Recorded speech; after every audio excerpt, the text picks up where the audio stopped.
Hello students, welcome to India's classes. Today we are going to discuss lecture number 2 of acid, base and salts. Acid base salt का lecture number 2 लेके आए हैं, जिसमें हम आपको पढ़ाएंगे आज chemical properties of acid and base. तो जैसा कि आप लोग जानते हो, लास्ट लेक्चर में हमने सीखा था एसिड क्या होते हैं, बेस क्या होते हैं, इंडिकेटर्स क्या होते हैं। तो आप अच्छी तरह से समझ गए थे। आई होप सब लोगों ने याद कर लिया होगा। आज हम लोग देखेंगे केमिकल प्रॉपर्टी। तो केमिकल प्रॉपर्टी का मतलब क्या होता है? केमिकल प्रॉपर्टी का मतलब ये होता है बेटा, एसिड अगर किसी भी केमिकल सब्सटेंस से रिएक्ट करता है तो क्या बनता है, यानी रिएक्शन में क्या बनेगा। अगर एसिड बेस के साथ रिएक्ट करता तो क्या बनेगा, है ना। एसिड मेटल ऑक्साइड के साथ रिएक्ट करता तो क्या बनेगा, एसिड मेटल के साथ रिएक्ट करता है तो क्या बनेगा। तो हम लोग देखेंगे कि जो है ये किसके किसके साथ रिएक्शन करके क्या क्या जो है बनाते हैं, क्या क्या प्रोडक्ट जो है मिलता है। तो सबसे पहले हम लोग देखते हैं केमिकल प्रॉपर्टीज ऑफ एसिड में पहली रिएक्शन जो दे रखी है बेटा, वो आप ध्यान से देखो तो दे रखा है acid react with metals to form hydrogen gas. यानी एसिड जो है अगर रिएक्ट करते हैं मेटल के साथ तो हाइड्रोजन गैस बनाते हैं, प्लस साल्ट भी बनता है। तो यहां पे आप देख सकते हो कि मेटल की रिएक्शन अगर एसिड से होगी तो साल्ट बनेगा और क्या बनेगा बेटा, हाइड्रोजन गैस निकलेगी। ये एरो जो ऊपर बनता है इसका मतलब होता है कि गैस इवोपरेट हो रही है, ये पहले भी बता चुके हैं हम। तो सबसे पहले देखो, जिंक की रिएक्शन अगर H2SO4 से कराते हैं तो ये SO4 जिंक जाएगा सल्फेट के साथ तो बनेगा ZnSO4। इसको कहते हैं बेटा जिंक सल्फेट। क्या कहते हैं इसको कहते हैं जिंक सल्फेट। ये नाम जरूर याद रखना सब लोग, जिंक सल्फेट। और कौन सी गैस निकल रही है, हाइड्रोजन गैस बाहर निकल रही है। तो ये हो गया। ये आप एक्टिविटी भी देख चुके हो, आप चैप्टर नंबर 1 में कि जिंक के ग्रेन्यूल अगर हम डाइल्यूट H2O4 में डालते थे तो क्या कौन सी गैस निकलती थी, हाइड्रोजन गैस। इसको हम कैसे टेस्ट करते हैं वो भी हम बता रहे हैं। अगर जिंक की रिएक्शन HCl से करा दोगे तो ZnCl2 बनेगा और हाइड्रोजन गैस निकलेगी, क्योंकि नेगेटिव पॉजिटिव के साथ चला जाएगा और हाइड्रोजन जो है उधर निकल जाएगा। ठीक है। तो जिंक जो होता है, जिंक ऊपर भी होता है हाइड्रोजन से, रिएक्टिविटी सीरीज देखा ना आपने। तो जिंक जो होता है वो रिएक्टिविटी सीरीज में जो है हाइड्रोजन से ऊपर होता है, इसलिए जिंक क्या करेगा, इसको डिस्प्लेस कर देगा, हाइड्रोजन गैस अलग हो जाएगी और बना क्या लेगा, ZnCl2 बना लेगा। ठीक है। तो ये हो गया आपका जो है मेटल। आपको याद है रिएक्टिविटी सीरीज तो याद होगी, आपको बताया था कमल नाथ का मालिक आलू जान कर फेंका नीचे, सुनो प्रभास है कौन होंगे आगे आए। इतना था। यहां पर ये डिक्रीजिंग ऑर्डर है रिएक्टिविटी का। तो आप देखो जिंक देखो यहां पर है और हाइड्रोजन यहां पे है, तो नीचे जाने पे ऐसे जो होती है रिएक्टिविटी डिक्रीज होती है। ठीक है। तो ये जो Fe है इसके नीचे है क्रोमियम के, फिर वो सबसे नीचे कौन है, गोल्ड। तो गोल्ड की रिएक्टिविटी सबसे कम होती है। तो आप समझ गए। और जिंक जो है डिस्प्लेस कर सकता है हाइड्रोजन को हाइड्रोजन सल्फेट से। नीचे वाले नहीं डिस्प्लेस कर पाएंगे, हाइड्रोजन के नीचे वाले जो हैं वो नहीं डिस्प्लेस कर पाएंगे, उनकी रिएक्टिविटी कम होती है। तो अगला है, अब हाइड्रोजन गैस जो बनी है इसको हम कैसे पता करेंगे सर कि हाइड्रोजन गैस निकल रही है। तो इसका एक टेस्ट दिया हुआ है कि हाइड्रोजन गैस का अगर आप टेस्ट करना चाहो तो कर सकते हो। हाइड्रोजन के बबल बनते हैं। ठीक है। अगर वहां बर्निंग कैंडल लेके जाओ तो वहां पे पट पट की आवाज आएगी, छोटे से एक्सप्लोजन होंगे जिसको कहते हैं पॉपिंग साउंड। क्या कहते हैं, पॉपिंग साउंड। तो hydrogen gas release in the be tested by bring a burning candle. एक बर्निंग कैंडल लेके जाओ near the gas filled soap bubble. एक सोप बबल बना लो, उसमें हाइड्रोजन गैस जब निकलेगी the gas present in soap bubbles burn, जलेगी with pop sound little explosion. मतलब उसमें आवाज आएगी पॉपिंग साउंड की और छोटे छोटे एक्सप्लोजन आपको देखने को मिलेगा। तो अब इसकी रिएक्शन वो भी है, जैसे Mg की रिएक्शन HCl से कराएंगे तो MgCl2 और क्या बनेगा, जो है हाइड्रोजन गैस निकलेगी। Fe की रिएक्शन कराएंगे तो FeCl2, इसको कहते हैं फेरस क्लोराइड। इसको कहते हैं बेटा फेरस क्लोराइड, फेरस क्लोराइड। इसमें भी हाइड्रोजन गैस निकलती है। तो ये अब इसकी एक्टिविटी जो आप देख रहे हो कि हाइड्रोजन गैस निकलती कैसे, तो देखो यहाँ पे दिखाया गया आपका, ये इस तरह से आप टेस्ट कर सकते हो। यहाँ पे जो है यहाँ पे डाइल्यूट सल्फ्यूरिक एसिड लिया गया इसमें, और इसमें जिंक के ग्रेन्यूल डाले गए तो इसमें बबल बनने लगे। एक सोप सोल्यूशन लिया गया है, ये बबल जब डिलीवरी ट्यूब के द्वारा यहाँ गया है तो हम क्या है बर्निंग कैंडल लेके आए हैं। देखो यहाँ पे ये बर्निंग कैंडल दिखाई गई है, ये कैंडल लिखा हुआ है। तो बर्निंग ऑफ हाइड्रोजन गैस जलेगी और पॉपिंग साउंड आएगी। कैसी साउंड आएगी बेटा, पॉपिंग साउंड। तो यहाँ से आप जब ऑब्जर्व करोगे यहाँ से तो आपको देखने को मिलेगा ऐसा। तो आप ये घर पे तो नहीं हो पाएगा, अगर या तो फिर मटेरियल हो तो घर पे कर सकते हो, या आप लैब में जरूर कर सकते हो इसको। ठीक है, आप देख भी सकते हो लैब में। तो ये तो हो गया आपका एक्सपेरिमेंट, जो है इस तरह से एक्टिविटी की जाती है कि हाइड्रोजन गैस इसमें है कि नहीं है। डेलाउरी पाइप होनी चाहिए इसके लिए भाई। अगला है reaction of zinc granule with dilute sulphuric acid, यानी जिंक ग्रेन्यूल की रिएक्शन जो है डाइल्यूट सल्फ्यूरिक एसिड के साथ होती है। ये तो हम दिखा चुके, अच्छा सॉरी, जिंक ग्रेन्यूल की तो देख चुके, यही तो हमने दिखाया था रिएक्शन ही, क्यों ऊपर वाली जो रिएक्शन थी यही थी जिंक ग्रेन्यूल वाली, ये जिंक ग्रेन्यूल के टुकड़े ही डाले गए हैं। अगला जो है नंबर 2 देखते हैं अब, reaction of acid with metal carbonates and metal hydrogen carbonates. Acid की रिएक्शन जो होगी वो मेटल कार्बोनेट के साथ होगी और मेटल हाइड्रोजन कार्बोनेट के साथ होगी। तो एक बार दिखाते हैं मेटल कार्बोनेट के साथ। देखो एसिड HCl रिएक्ट करेगा सोडियम कार्बोनेट, ये मेटल कार्बोनेट हो गया, क्योंकि मेटल है सोडियम और कार्बोनेट है, तो मेटल कार्बोनेट तो बनाएगा बेटा साल्ट बनाएगा, CO2 बनाएगा और H2O गैस बनाएगा, H2O सॉरी वाटर बनाएगा। तो CO2 गैस, इसमें CO2 गैस बनती है। और जब सोडियम बाइकार्ब, इसको कहते हैं सोडियम हाइड्रोजन कार्बोनेट, यानी मेटल हाइड्रोजन कार्बोनेट भी कह सकते हो, या इसको बेटा कह सकते हो सोडियम बाइकार्बोनेट। क्या कह सकते हैं हम लोग? सोडियम बाइकार्बोनेट कहो या सोडियम हाइड्रोजन कार्बोनेट कहो। तो इसकी जब रिएक्शन होती है तो साल्ट बनेगा, CO2 बनेगा, वाटर बनेगा। तो HCl की रिएक्शन अगर सोडियम बाइकार्बोनेट से होती तब भी साल्ट, CO2 और वाटर बनता है, और सोडियम कार्बोनेट से होती तब भी साल्ट, CO2 और वाटर बनता है। तो ये CO2 गैस बन नहीं है, इसका टेस्ट कैसे करेंगे कि हमको सर कैसे पता चलेगा कि इसमें CO2 गैस बन नहीं है? तो ये हम देखते हैं, एक नोट लिखा है कि base do not react with the metal carbonate.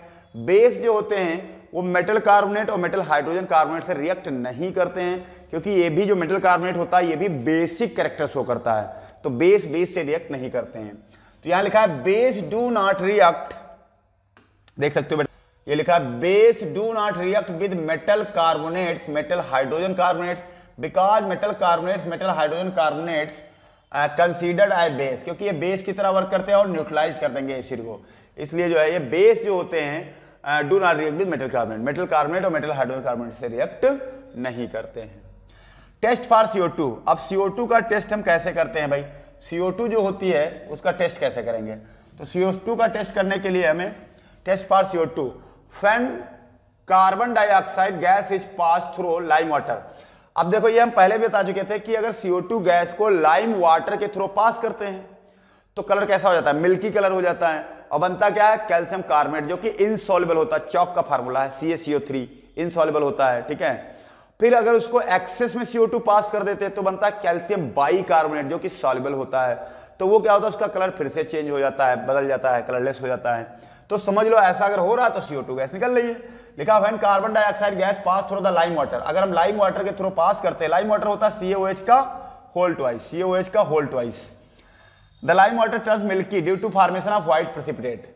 भाई यहाँ पे जब लाइम वाटर होता है ये मिल्क, अगर इसको CO2 पास करते हैं इसमें से तो ये मिल्की कलर हो जाता है, व्हाइट प्रेसिपिटेट बना लेता है, और ये इनसॉल्युबल होता है। कैल्शियम कार्बोनेट जो होता है वो इनसॉल्युबल होता है, यानी कि सॉल्युबल नहीं है ये, और क्या बनता है बेटा? वाटर बनता है। क्या बनता है? वाटर। तो आज समझ पाया कि स्लैक लाइम में अगर CO2 गैस पास करेंगे तो मिल्की कलर हो जाएगा, ठीक है, और इनसॉल्युबल होता है तो प्रेसिपिटेट बना, इसको कहते हैं बेटा लाइम वाटर। और अगर एक्सेस में पास कर दें, अगर हम एक्सेस में पास कर दें तो क्या होगा? अगर एक्सेस में पास कर देंगे तो क्या होगा? तो एक्सेस में अगर पास करेंगे बेटा तो यहां पे जो है कलर फिर से बदल जाएगा। If excess carbon dioxide gas pass through the lime water then the white precipitate form first dissolve, पहले वो डिजॉल्व हो जाएगा, फॉर्मेशन ऑफ सॉल्युबल साल्ट बन जाएगा कैल्शियम हाइड्रोजन कार्बोनेट, जिसका नाम है कैल्शियम हाइड्रोजन कार्बोनेट। ये जो है कैल्शियम हाइड्रोजन कार्बोनेट बन जाएगा, जो कि एक सॉल्युबल कॉम्प्लेक्स साल्ट होता है। और जो एक फिर से क्लियर हो जाएगा अगेन। तो यहां पर देखो CaCO3 में अगर हम CO2 पास करते हैं एक्सेस में, अगर एक्सेस में हम जो पास करते हैं एक्वस फॉर्म में, तो ये बनाता है CaHCO3 का होल्डर, इसको कहते हैं कैल्शियम बाइकार्बोनेट, या कैल्शियम हाइड्रोजन कार्बोनेट भी कह सकते हैं। कैल्शियम बाइकार्बोनेट कहते हैं या कैल्शियम हाइड्रोजन कार्बोनेट। ये कैसा होता है? ये बेटा सॉल्युबल होता है, इस साल का क्वेश्चन है, ये जो है इसी साल का क्वेश्चन है, ये सॉल्युबल होता है, जबकि कैल्शियम कार्बोनेट इनसॉल्युबल होता है, ठीक है। तो पहले जो मिल्की कलर हो जाता है, फिर मिल्की कलर क्या हो जाता है बेटा? गायब हो जाता है। अब इसका जो एक्सपेरिमेंट आप देख सकते हो, ये देखो दिखाया गया है। पहले जो कलर था, आप ध्यान से देखो, पहले कलर इस तरह सा था ये कलर, ठीक है। उसके बाद जब हमने CO2 इसमें पास किया, जब हमने CO2 पास किया तो इसका कलर हो गया मिल्की, ये देखो मिल्की कलर हो गया। तो यहां बन गया कैल्शियम कार्बोनेट, क्या बन गया? कैल्शियम कार्बोनेट बन गया, CaCO3 बन गया। और जब हम एक्सेस में CO2 यहां पास कर दिए तो ये कलर फिर से डिसअपीयर हो गया, गायब हो गया। तब क्या बन गया? तब बन गया कैल्शियम बाइकार्बोनेट HCO3 का होल ट्वाइस। तब बन गया कैल्शियम बाइकार्बोनेट, जो कि एक सॉल्युबल कंपाउंड होता है। तो ये समझ गए। तो इसका मतलब पहले इस तरह से था, उसमें CO2 पास किया तो मिल्की कलर हो गया, और CO2 पास कर दिया तो कलर उसका चेंज हो गया।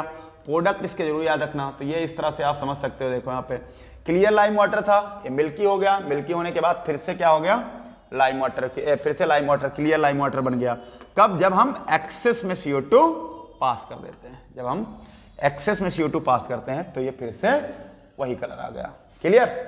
तो ये आप देख सकते हो डायग्राम में भी। ठीक है, ओके। अगला, एसिड रिएक्ट विद बेस। अच्छा, एसिड जो होता है वो बेस से रिएक्ट करता है तो साल्ट बनाता है और वाटर।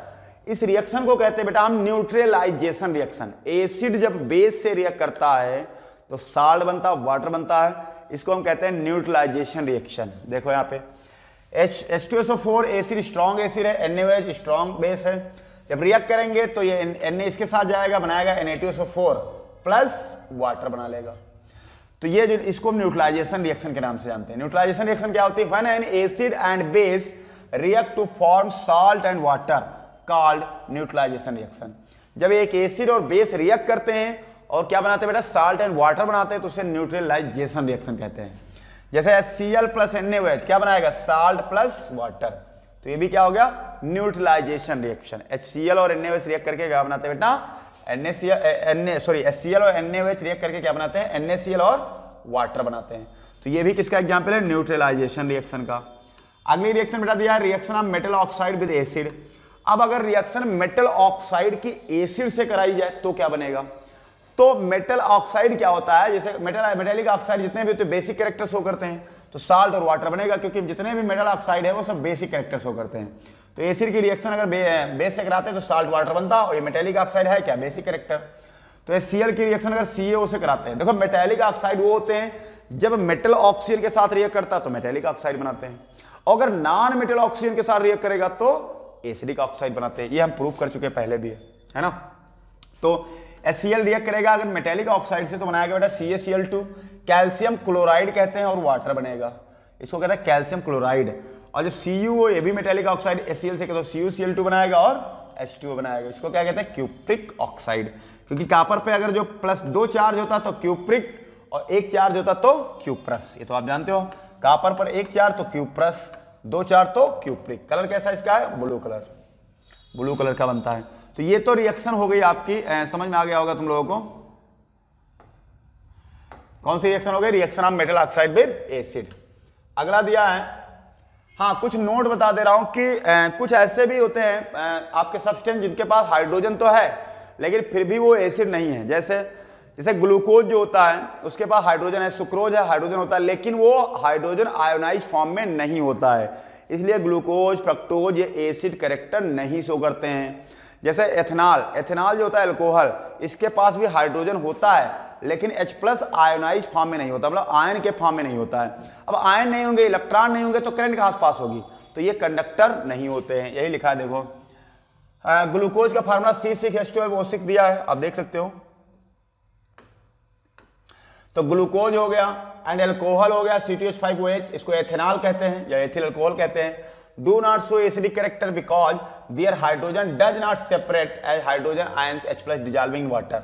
मतलब कह रहे हैं एथेनॉल हो गया, ग्लूकोज हो गया, इनको पानी में डालने पे ये अपना H+ लॉस नहीं करते हैं, इसलिए ये इलेक्ट्रिसिटी को, इसलिए ये एसिडिक कैरेक्टर नहीं शो करेंगे। मतलब एथेनॉल वगैरह जो होते हैं ये H+ आयन अगर नहीं देंगे तो एसिडिक कैरेक्टर भी शो नहीं करेंगे, क्योंकि एसिडिक कैरेक्टर तभी शो करेंगे जब H+ आयन डोनेट करेंगे। Glucose and alcohol are not ionise, this solution does not conduct electricity, ये इसलिए इलेक्ट्रिसिटी भी कंडक्ट नहीं करते हैं।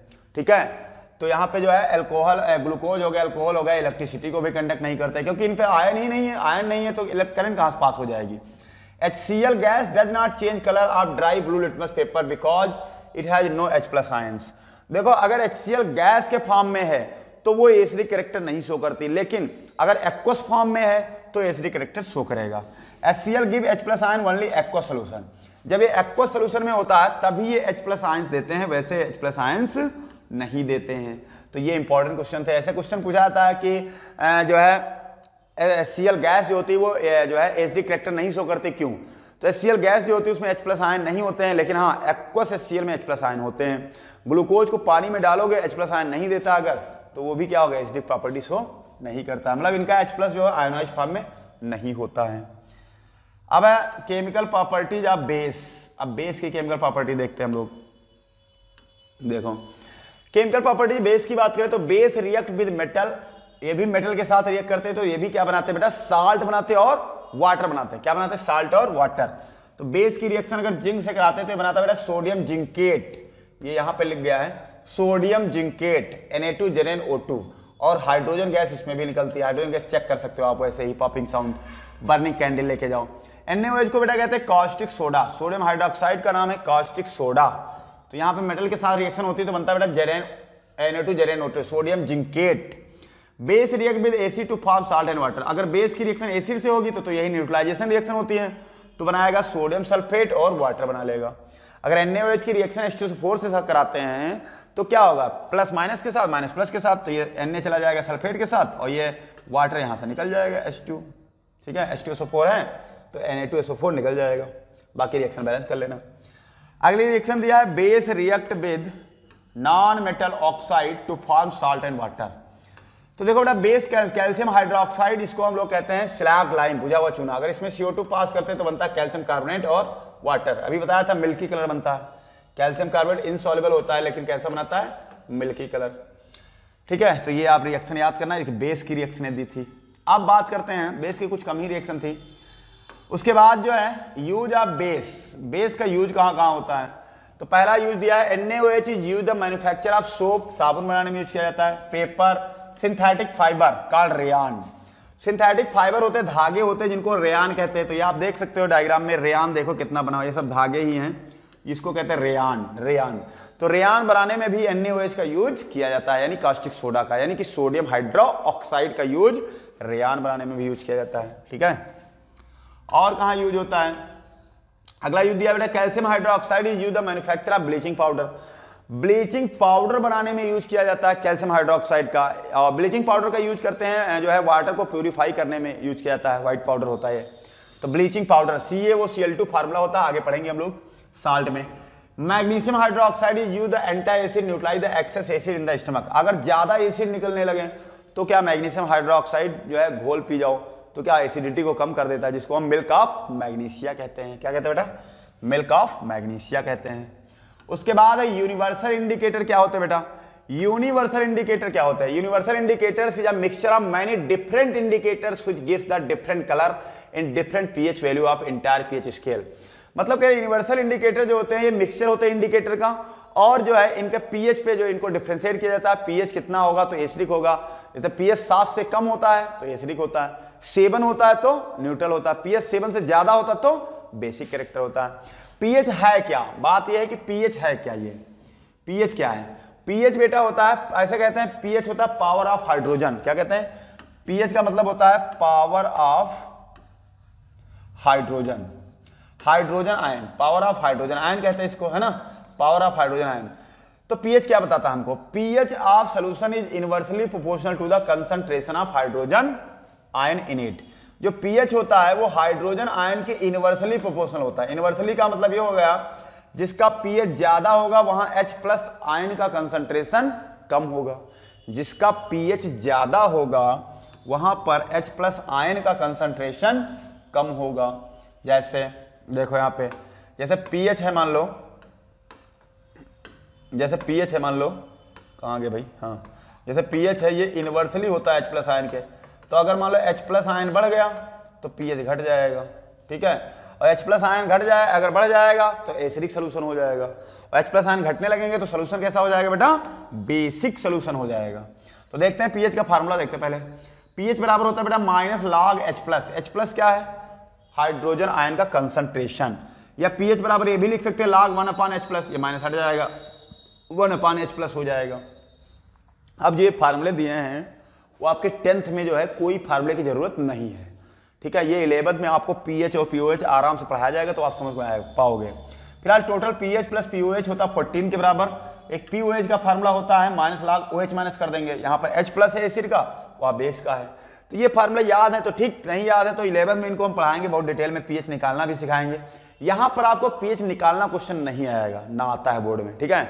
बस पीएच में क्वेश्चन कैसा आता है तो वो कलर पर आएगा आपका पीएच स्केल पे कि पीएच कितना होगा तो क्या होगा। तो यहाँ से देखते हैं पीएच स्केल, ये पीएच स्केल दिखाई गया, the strength of an acid or base measured on a scale of the numbers called pH scale. मतलब ये पीएच स्केल दिखाई गई, पीएच पेपर भी आप लोगों ने लैब में भी देखा होगा। तो उस पर बहुत सारे कलर देते हैं और यहाँ पर जो पीएच की वैल्यू दे रखी है वो बेटा दे रखी है 0 से 14 तक। आप देख सकते हो 0 से लगा के 14 तक। तो पीएच आप चेक भी कर सकते हो, पीएच पेपर आप लेना और उस पर जो पीएच लिखे भी रहते हैं और जिस एसिड में या बेस में डालोगे तो कलर जैसा देगा उतना ही पीएच उसका होता है। तो ये आप ध्यान से देखो, यहाँ पे देखो बेटा ये पीएच देखो, जितना ज्यादा पीएच कम है, ये देखो पीएच 0 है तो बिल्कुल रेड कलर है, 1 पीएच पर थोड़ा सा हल्का रेड है, फिर कलर बदल रहे हैं देखो। तो इन कलर से हमें पता चल जाता है कि जो है कौन क्या एसिडिक होगा कि बेसिक। तो अगर पीएच 7 है तो न्यूट्रल सोल्यूशन होता है, यानी ना कोई कलर नहीं देगा। अगर पीएच 7 है तो न्यूट्रल सोल्यूशन लिखो, लिखा है न्यूट्रल। न्यूट्रल मतलब होता है प्योर वाटर, प्योर वाटर, ये वाटर नहीं पानी में जो टंकी में आता है, प्योर वाटर होना चाहिए। अगर उसमें कोई आयन मिनरल नहीं है तो उसका वो न्यूट्रल सोल्यूशन होगा, ठीक है। और कलर होगा ग्रीन। और यहाँ पे देखो अगर जितने कम पीएच होगा उसका कलर रेड होगा। तो ये एसिडिक मतलब 7 से कम वाले जितने भी हैं वो सब एसिडिक सोल्यूशन, यानी कि पीएच अगर लेस देन 7 है तो सोल्यूशन कैसा होगा, एसिडिक। और पीएच अगर ग्रेटर देन 7 है तो कैसा होगा, बेसिक सोल्यूशन। और पीएच अगर 7 है बेटा तो न्यूट्रल सोल्यूशन होगा। तो पीएच 7 से कम, इधर वाले सब 7 से कम है तो ये सब एसिडिक होंगे, इधर 7 से ज्यादा है तो इनके सब कैसे होंगे, बेसिक सोल्यूशन होगा। कैसा होगा सोल्यूशन, बेसिक। अब जैसे नीचे दिखाया गया एक डायग्राम आप देख सकते हो, यहाँ पे 0 से 14 तक लिया गया है। तो यहाँ 7 पर जो है यहाँ पे न्यूट्रल सोल्यूशन दिखाया गया है। अब आप ध्यान से देखो तो यहाँ पर इधर जाने पर जो है इधर increase in H plus ions concentration, इधर अगर जाओगे इस साइड में तो H प्लस आयन कंसंट्रेशन बढ़ रहा है। ऐसा क्यों सर बढ़ क्यों रहा है, क्योंकि इधर जाने पे पीएच घटेगा। भाई यहाँ पे 7 होगा, मान लो यहाँ पे 6 हो गया, 5 हो गया, और यहाँ पे मान लो 4 हो गया, 3 हो गया, 2 हो गया, 1 हो गया। तो इधर जाओगे तो पीएच की वैल्यू घट रही है। और पीएच का जो रिलेशन होता है बेटा वो इनवर्सली प्रोपोर्शनल होता है H प्लस। तो देखो इधर पीएच घट रहा है तो जैसे जैसे पीएच घटेगा, अगर पीएच घटेगा तो H प्लस का कंसंट्रेशन बढ़ जाएगा। और जितने ज्यादा H प्लस होंगे उतने ज्यादा एसिडिक होगा, जितने ज्यादा H प्लस होंगे उतने ज्यादा वो एसिडिक होगा। तो इधर जाने पे अगर ध्यान से देखो तो पीएच घट रहा है, इसका मतलब पीएच 1 होगा तो सोल्यूशन में H प्लस आयन ज्यादा होंगे यानी ज्यादा एसिडिक होगा। पीएच अगर 6 होगा तो H प्लस आयन कम होंगे यानी कम एसिडिक होगा, वीक एसिड हो जाएगा। अब इधर देखो आप 7 के बाद पीएच बढ़, इधर जो है पीएच बढ़ रहा है। तो जैसे जैसे पीएच बढ़ेगा तो H प्लस का कंसंट्रेशन घटता चला जाएगा, तो इधर सोल्यूशन बेसिक स्टार्ट होता चला जाएगा, क्योंकि इधर number of H plus ion decrease होंगे। लिखा भी है देखो, decrease in H plus ion concentration, इधर increase in H plus ion concentration. Solution में जितने ज्यादा H प्लस आयन होंगे सोल्यूशन उतना ही ज्यादा एसिडिक होगा, तो उसका पीएच कितना होगा उतना ही कम होगा। भाई जितने अगर मोर एसिडिक तो पीएच कम होगा और H प्लस आयन क्या होंगे, ज्यादा होंगे। देखो वही चीज है। तो देखो H प्लस आयन इधर ज्यादा होंगे, इधर जाएंगे इस साइड में, लेकिन ये लिखा भी H प्लस आयन बढ़ेगा इधर, लेकिन पीएच क्या होगा, घट रहा है। तो जिसका ज्यादा पीएच वो कम एसिडिक, जिसका जितना कम पीएच वो उतना ज्यादा एसिडिक। ओके, अगला दिया कुछ कलर दे रखे हैं, जैसे देखा यार पीएच रेंज, तो पीएच रेंज दे रखा अगर लेस देन 3 है अगर तो स्ट्रॉन्ग एसिड होगा। मतलब पीएच 3 से कम है तो स्ट्रॉन्ग एसिड, कलर उसका रेड के करीब में होता है, रेड कलर होता है। और अगर पीएच 3 के और 6 के बीच में है, 3 से 6 के बीच में पीएच है तो ये वीक एसिड होगा बेटा, और इसका कलर होगा ऑरेंज होगा या फिर येलो कलर का होगा, ऑरेंज होगा या फिर येलो कलर का होगा। पीएच अगर 7 है तो न्यूट्रल सोल्यूशन होगा, कलर कैसा होगा, ग्रीन कलर दिखाया गया, ये ग्रीन कलर होगा। पीएच अगर 8 से 11 के बीच में है तो वीक एल्कली होंगे, एल्कली मतलब बेस होंगे जो कि वाटर सॉल्युबल होते हैं, इनका कलर कैसा होगा, ब्लू कलर का होगा। पीएच अगर 11 से ज्यादा है तो स्ट्रॉन्ग बेस होंगे, स्ट्रॉन्ग एल्कली, इसका कलर कैसा, वायलेट और इंडिगो होता है। तो रेड कलर अगर आ रहा तो समझ लो स्ट्रॉन्ग एसिड है, अगर वीक एसिड तो ऑरेंज या येलो कलर आ रहा होगा, ग्रीन कलर आ रहा है अगर तो समझ लो न्यूट्रल है, और अगर वीक एल्कली अगर जो है तो ब्लू कलर होगा, और अगर स्ट्रॉन्ग बेस हैं तो वायलेट या इंडिगो कलर होगा। तो कलर आपको याद रखना है कि कौन सा कलर कहां पर यूज हो रहा है, ठीक है। स्ट्रॉन्ग एसिड का याद रखो रेड, वीक एसिड का ऑरेंज या येलो, न्यूट्रल का ग्रीन, और वीक एल्कली जो होंगे, वीक बेस होंगे ब्लू कलर, और स्ट्रॉन्ग बेस होंगे तो वायलेट या Indigo.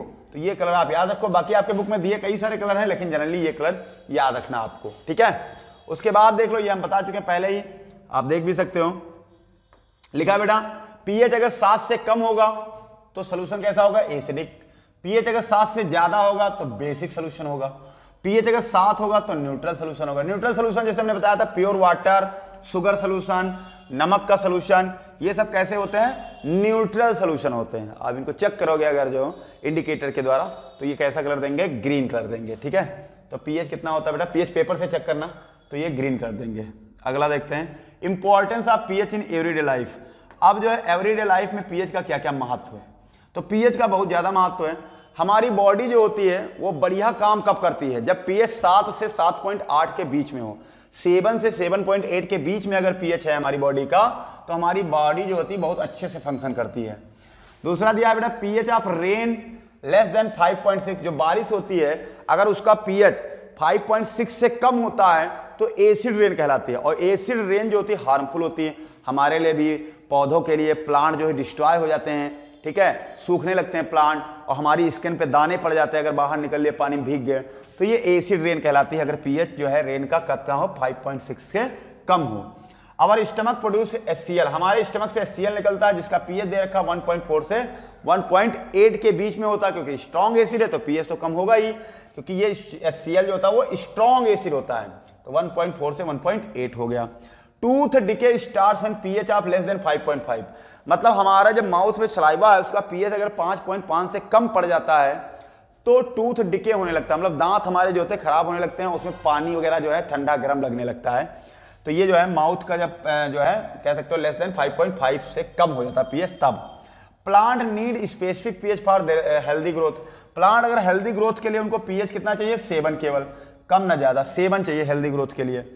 If the solution to acidic, अगर सोल्यूशन बहुत ज्यादा एसिडिक हो गया है कहीं का तो वहां प्लांट ग्रो नहीं कर पाएंगे, तो वहां बेस डाल करके उनको जो है न्यूट्रलाइज किया जाता है। कौन सा बेस, आप स्लेक लाइम का यूज कर सकते हो, कैल्शियम कार्बोनेट का यूज, चौक का यूज कर सकते हो, ठीक है, या क्विक लाइम का भी यूज कर सकते हो, CaO। तो ये सब जो है बेसिक होते हैं जिससे कि न्यूट्रलाइज कर दिया जाता है। अगला दिया है self defence of animals, pH कितना होता है, 3.47। हनी बी में फार्मिक एसिड पाया जाता है, उसके स्टिंग में मैंने अभी बताया था डंक मार देती है, लास्ट वाले लेक्चर में देखा भी था तुम लोगों ने। तो यहाँ सेल्फ डिफेंस के लिए जो है एनिमल जो होते हैं वो पीएच इतना कितना होता है इनका, 3.47 होता है ना। Person touch the leaves of nettle plant, ये भी बताया था लास्ट लेक्चर। निटिल प्लांट को अगर टच कर लोगे तो ये क्या करते हैं, स्किन में फार्मिक एसिड डाल देते हैं जिससे कि पेन होने लगती है और बर्निंग होने लगती है। Nettle leaves the inject methanoic acid, ये मेथनोइक एसिड डाल देते हैं स्किन में, person causing the burning and pain, जिससे पर्सन को बर्निंग होने लगती है और क्या होने लगती है, पेन यानी दर्द होने लगती है। तो ये तो थे आपके जो है केमिकल प्रॉपर्टीज देख लिया और जो है डेली लाइफ में पीएच का यूज देख लिया। तो बस आज इतना ही रहेगा फिलहाल। और हाँ, अगला लेक्चर जो आपका आएगा वो साल्ट पर आएगा, जो कि थ्योरेटिकल वाला लास्ट होगा फिलहाल। बाकी एक्टिविटी भी हम कराएंगे इसमें भी, जैसा हमने एक्टिविटी फर्स्ट चैप्टर की सारी कराए थे ऐसे ही आपको इस चैप्टर की भी एक्टिविटी कराएंगे, ठीक है। तो तब तक आप लोग एनडीएस क्लास में बने रहिए। Thank you for watching this video.